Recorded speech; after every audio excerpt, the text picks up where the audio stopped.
Hello, welcome back to Young Americans for Freedom at UTA. My name's Cole Miller. And I'm Julian Beatty.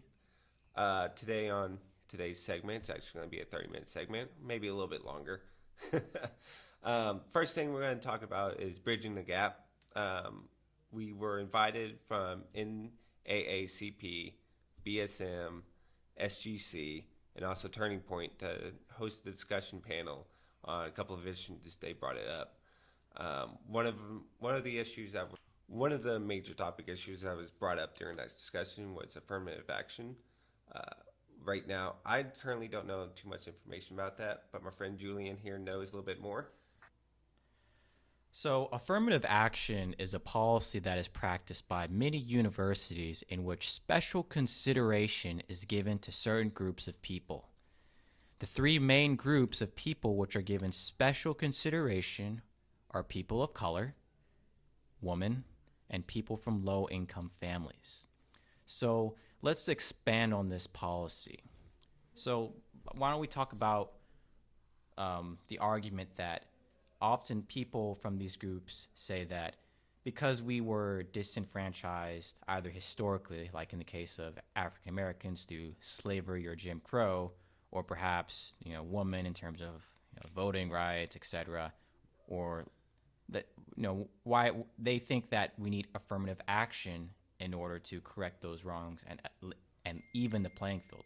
What do you think about that? I don't think it's necessarily like that because everybody has a way to show themselves towards getting that pay increase and everything. Like I myself, I started working out, and when I started working out at 5 Star Ford, I got paid $9 an hour. I was getting paid $9 an hour, and then when the newbies came in, it was $10 an hour, because everybody else was getting paid $10 an hour, and I was getting paid $9 an hour. I I had to show myself that I needed to get paid $10 an hour. You need to show yourself or show your managers what you can do in order to get those pay increase and everything. And I don't think it needs affirmative reaction.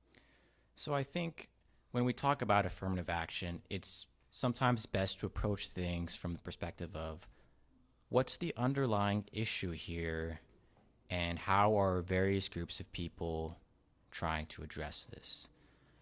I think the underlying issue here is really if there are people that have been disenfranchised through history in terms of segregation, Jim Crow laws, or sexism, whatever, these people tend to have unfair or lower chances of succeeding than those who do not. Even though we're, say, decades past that, those residual effects from the slavery, etc., still reside. That's really the point of contention here. And affirmative action is just the terrible execution of trying to fix that.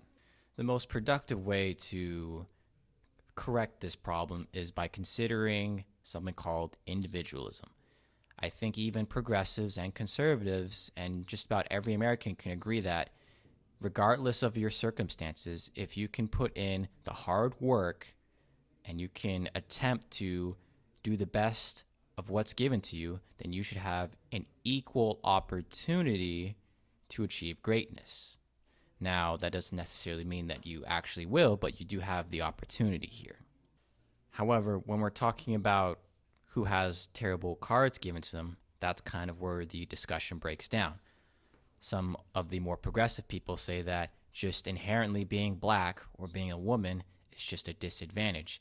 Now, we can certainly kind of debate that, but I think in terms of resources like having special tutoring, being able to go to a private school where the classroom is much smaller, not having to worry about sort of family instability, I think those are what really disenfranchise people. But those are all primarily function of income, not necessarily race or gender.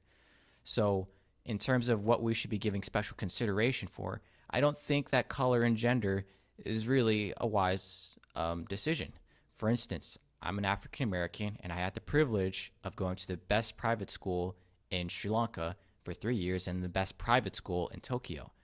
I'm not disenfranchised. I shouldn't be given special consideration over someone who went to a high school that looks like a prison. So now that we kind of established that most of these disenfranchising factors are just functions of income, we should be able to discuss, okay, well, if this is a group that we need to give special consideration, how can we give them special consideration?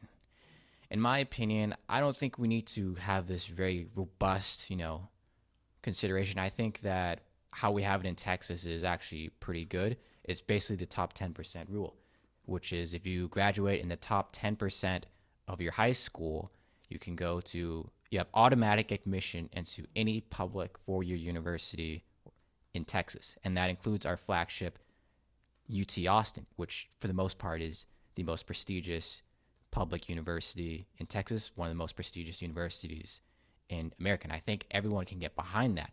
But what we have right now is not really affirmative action. It's not really helping people. There are people that get left behind, particularly high-achieving white men who aren't able to get into universities that they arguably should, and also high-achieving Asians, which, it's basically gotten to the point where it's discrimination. If you go to Harvard, there's something called a likability score. And just coincidentally, all of the Asians have low likability scores. Now, I think that is racism, and I think that is wrong. So, in summary, it's not unethical for us to give special consideration to people, but there is a logical limit to who we should consider and to what extent. What we have now is more or less racism. We should be considering people based off of their family income so that we can have things like individualism. But just blanket giving people kind of free admission into all these private universities just because of their race and their gender, I think that's wrong. So now let's talk about culture upbringing. I'm going to jump in for culture upbringing. Culture upbringing was brought in from Bridge the Gap, mostly shared about blacks' culture upbringing with their fatherhood and everything not being there.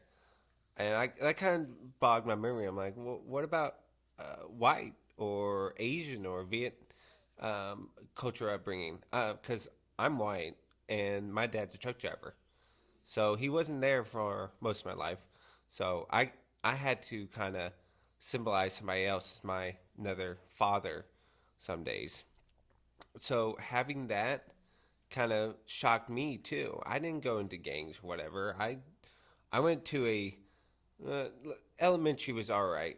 I went to Butler Elementary. Then I went to Shackelford. I got to witness a lot of gangs and everything.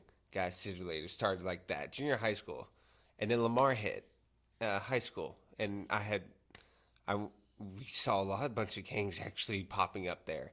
A lot of people acting out and everything. So you can kind of tell the culture upbringing of a father figure or mother figure into everybody's life, helping out and devoting a person how they want to turn out. A culture upbringing should be, what I figure it should be, was that a father is teaching his son what not to do and what to do. What's a good thing to do? What a good thing not to do? How to throw a baseball, how to cut something, how to fish for something, how to do something correct in order for him to not go through the exact same struggle as his dad's gone. And being a person like that, my dad actually kind of showed me stuff, but yet still has to truck drive, still bring bread onto the table. So it's kind of hard to symbolize between white and blacks how the difference is, but it's all one thing.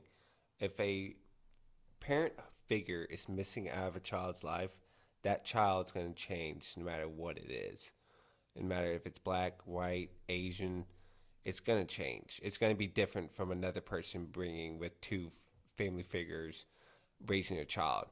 So no matter if it's, I think the study goes, no matter if it was gay or just straight, like man and woman or gay, it was the exact same child upbringing.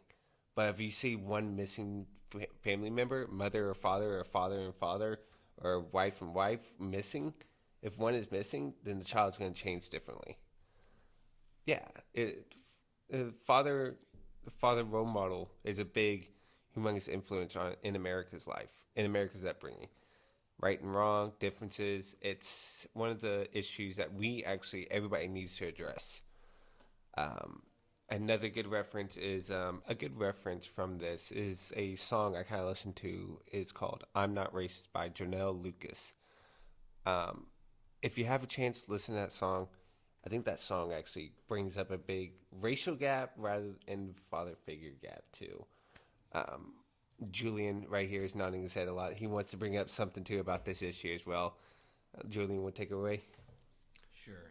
So, as an African American male, I was one of many African Americans that grew up in a, for the most part, single parent household.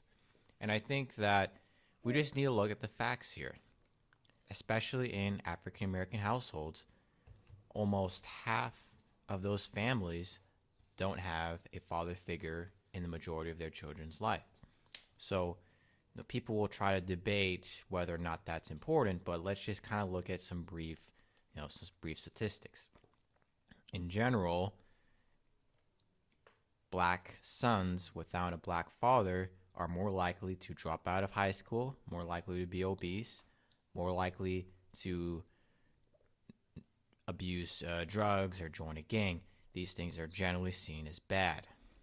And what I find really interesting is that other communities, sort of the white community, the Hispanic community, they tend to be a lot more open to this issue, such that they'll recognize that, oh, well, this isn't really something that's good. But from my experience in the black community, they seem to be a lot more defensive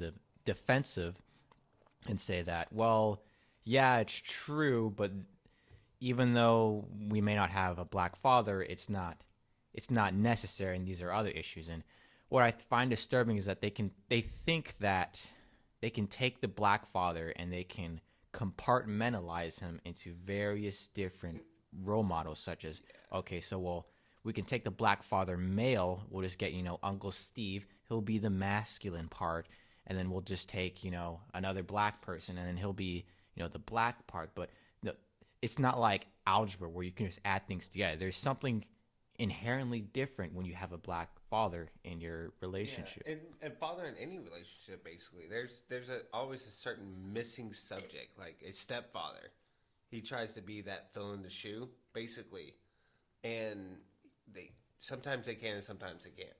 They can't reach out to that kid. I think it comes to a certain age too. Really, it depends on a certain age and a certain criteria.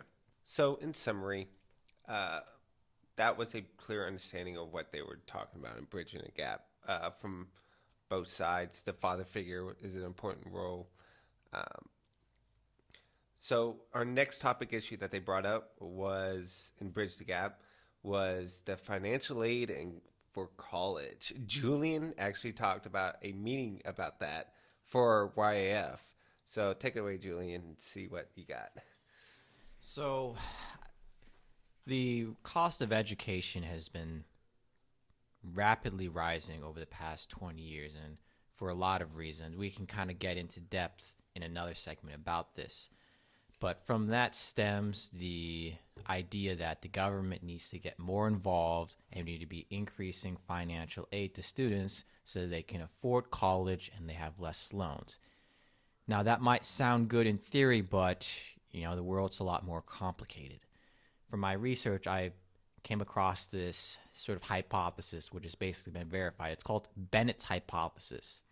It's the theory that whenever the federal government widely disperses financial aid through the form of Pell Grants, particularly subsidized or unsubsidized loans, universities will increase their tuition to capture as much of that financial aid as possible. Now, universities will obviously disagree, but the statistics from the Pew Research say otherwise.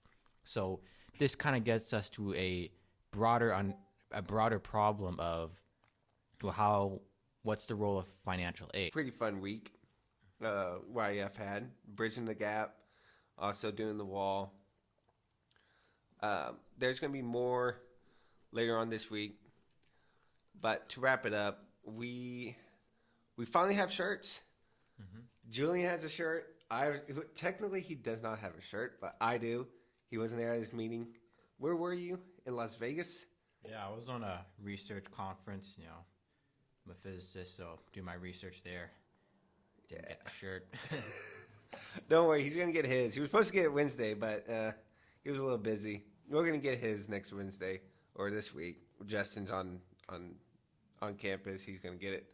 I got a shirt. It's awesome. Check him. I think you can check him out on our website or check him up on Instagram or Facebook. I think somebody posted him up there. It's actually pretty cool. $20 if you want one. Email us, message us. We'll try to get one in for you. And as always, think right. Think differently and think right, basically.